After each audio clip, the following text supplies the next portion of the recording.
All right, then. Well, question 4, then. Are there any books that Kobo distributes that only came in ebook form? And if so, about how many? Okay. Well, I can't tell you how many, partly because I can't, and partly because I can't. Okay. Just to say, I can't share the number, and I don't know the number offhand anyway. Yes.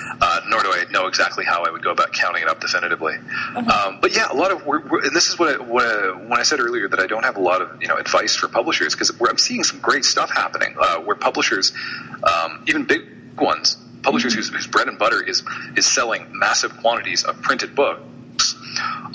They're using the digital space to get out more stuff that they could never have printed. It would never have been cost effective for them to make a book of this material, but they're making ebooks. And a great example is I'll call it Random House, who they don't need my help to promote anything. They are the biggest trade book publisher in the world if you count up all their divisions in different languages. But their U.S. division has done some really clever things. Lee Child, a popular thriller writer who they publish in the U.S. and Canada. They published a couple months ago. They published a short story from him. They sold it for $1.99. It was available only digitally. In the past, they would have. I don't know how they would have. They couldn't have monetized that. They would have had to. They would have had to what? Pack it into the back of a paperback. Or tuck it into the hardcover, and that would have done what? It wouldn't have helped keep the market warm for Lee Child when his next book came along. Whereas with digital, you can do something like that. You can just drop something into the market when you need it to warm up for the big new release you've got coming in print and digital. And you can do it. And you can do that using just a digital asset. So we've seen that. We've even seen. I guess Random House again. A week after, actually, Random House Canada just last week, in the last 2 weeks, they published a collection of writings on Jack Layton, cool. which they gathered together very quickly following his passing, and then public outpouring of emotion, and they put together a little ebook, I think called "Hope is Better Than Fear." It's a cute little package. It's priced attractively, and it's digital only, because it really only works digitally. It's not something. If they were trying to do it in print, they wouldn't have it out until December at best, maybe. And at that point, is it too late? Probably. The emotional aspect isn't there anymore. Yeah, exactly. Like the opportunity's kind of passed. But with digital, publishers are looking at their assets and they stick their head out the window, have a listen, check the weather, and then take another look at their assets and see new opportunities. Okay. And there's even original stuff. Like I'm selling a Random House commercial here, and I do love them, but they're not my favorite publisher. But they're doing some really great stuff in digital. And the another thing is 7 days after the U.S. forces killed Osama bin Laden, they had a book called After Bin Laden, an ebook. And it came out 1 week after. So May 1st was the U.S. operation in Pakistan, and then the next week, like May 10th, May 8th, they had this ebook out, and it was a collection of writing from former Secretary of State, defense secretaries, leaders of think tanks in Washington, various people that you'd kind of want to weigh in on the subject, talking about the future of Pakistan, the future of counterterrorism, future of Islam. Quick essays, nothing profound, nothing's going to win anybody a Pulitzer Prize, but it was really great content to have then, and it was $1.99 as an ebook. It's smart. It's really smart. It's brilliant. It's amazing, and it's just so exciting to see this stuff being engaged with already. Like it's only 2011. Ebooks are still kind of new, and we're already seeing this kind of innovation in publishing. That's pretty cool. Okay, so for question 5, who would you say is Kobo's target audience? Well, that's easy. Readers. What kind of readers specifically? Good ones. Okay. We our target is we want the same customers that made the book industry possible, because we think it's still possible. People talk about the death of books and everything. We don't see that at all. We want the customers who have iRewards cards and have their the W.H. Smith frequent reader program enrollments, and that they're the ones who go to the bookstore every week. They're buying 2 books a month, 3 books a month. Reading is just a thing they do. Reading is something they do. They eat, they sleep, they read, they go to work, they spend time with their families, and they read. And reading is just part of that. And those are the customers we're pursuing. Mm-hmm. And that's why we partner with bookstores when we go into territories. Okay. So obviously we're partnered with Indigo in Canada. Indigo spawned Kobo. Yeah. And remains a slight majority owner, and we partnered with W.H. Smith in the UK. We just announced that last week. Cool. And we'll partner with a company called Fnac in France, who's a dominant bookseller there. And that's just where you find the best customers. Those are the ones that you can really build a business around. Those are the ones we love having. They're valuable. They're into what we do. They tell us when we're screwing up, and they respond really favorably when we deliver something that's of real value to them. Okay, that's really cool. I like that it's growing and keeping totally. Keeping books there at the same time. That's kind of good news for us. Yeah. Okay, so for question 6 then, does Kobo offer digitized magazines as well as books, or just books?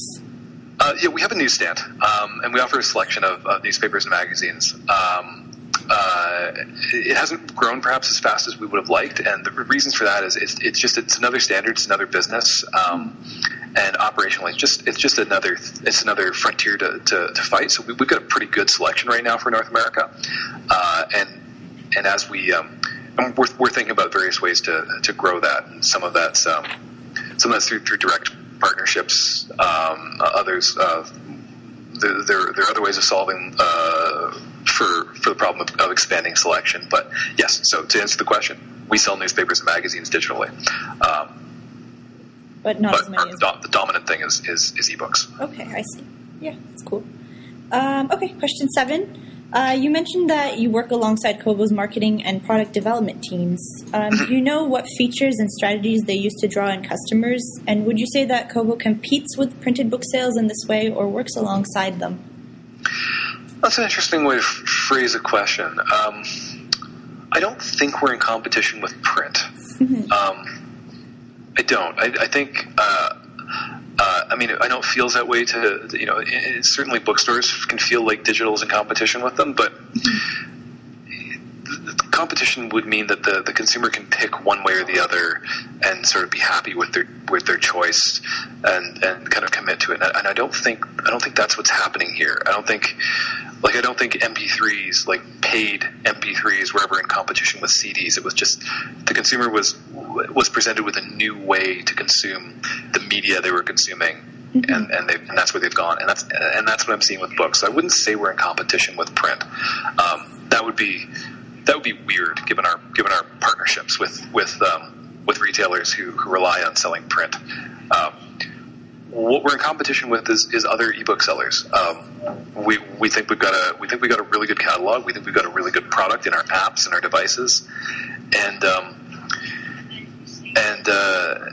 that's really who we're competing against. And our partners help us do that. Okay, I see. Huh. All right. Question 8. In terms of Kobo's content acquisition team, do you look specifically for publishers that have a printed edition as well as a digital edition? Or for publishers aiming only for a digital version? No, I wouldn't say we pick one way or the other. What we try to do, the sensible thing to do, is when entering a market to target publishers who are dominant in that market. You look at the bestseller list in the market, and you talk to the publishers you need to talk to be able to get those titles as ebooks. Now, that means what that tends to just wind up meaning, not because it's our selection criteria, but because it's the reality of the business, is that you wind up talking to publishers who do print as well. That's what the bestseller list is. In most cases, only the New York Times is tracking ebook sales. The New York Times and I think USA Today tracks ebook sales separately. So it's not that we are pursuing these publishers who do print and digital, but it happens that the biggest publishers who are the ones that if you need to grow your business, if you need to establish your business, those are the ones that you kind of start with, and then you can add on, and you tend to draw the attention of publishers that are maybe digital only, and once you've got their attention, then you can with them as well. But it's harder to hunt them out a little bit, and sometimes you just need to get the attention, and it's by working with the big players. I see. Do you think that if print was ever eliminated and books were only ever made exclusively digital, do you think that it would actually be better for the market in terms of digital readers? No, I think it'd be terrible. I don't think anything would be gained by destroying the printed book industry. It's just so easy to share print books, secondhand in stores. It's just a way that the medium spreads. It would be like banning the playing of music open air. The only way you could get music would be buying MP3s and listening to them on headphones. I think that would just be awful. Yeah. So no, I think that would kill. That would hurt reading, and if it hurts readings, it hurts reading, then it hurts the customer. Okay, that's good to know too. All right, last question. Our project is meant to show that instead of one being better than the other, printed reading materials and e-readers can coexist. And you've kind of mentioned this before, but just to say it again. Do you think that this is possible? No, I was kidding about all the other stuff before. They're totally diametrically opposed. I thought so. Yeah, no. Obviously, yeah. The only way it'd be like I almost see it as mass market paperbacks at $8 are not better than $30 hardcovers. I mean, there's a customer for each of those, and by cutting off one or the other, the industry would be less. There would be less incentive for authors to write great books. It'd be harder to be a bookseller trying to sell great books to customers who are looking for them. So I think it's only advantageous. The only hard thing is publishers right now are in a tough place managing a transition between these multiple formats where they used to only have to do one format at a time. Next week I'm releasing a book and it's a hardcover book and that's what I'm releasing and that's my product. Now they're releasing at least two, and it's the hardcover book and the ebook, and the audiobook is still there, and all these. So nothing's gone away. They've just got now this extra product that they've got to release, and that's tough. But it's I think it's paying off, and it's trending in a way that if it's not paying off yet for everybody, it's going to. So they're definitely complementary. It would be terrible if someone decided that they prefer ebooks, and then they couldn't get a whole bunch of great things that they would love and share with people who buy print books and would buy print books. So yes, I believe this is only good for reading. Okay. More books faster to more people. That's a good thing. Okay. Perfect. Okay, that's all the questions we had. Was there any other thoughts that you wanted to include just before we left this? I don't think so. These are good questions. You really turned my crank here. Thanks. That's all we ask for.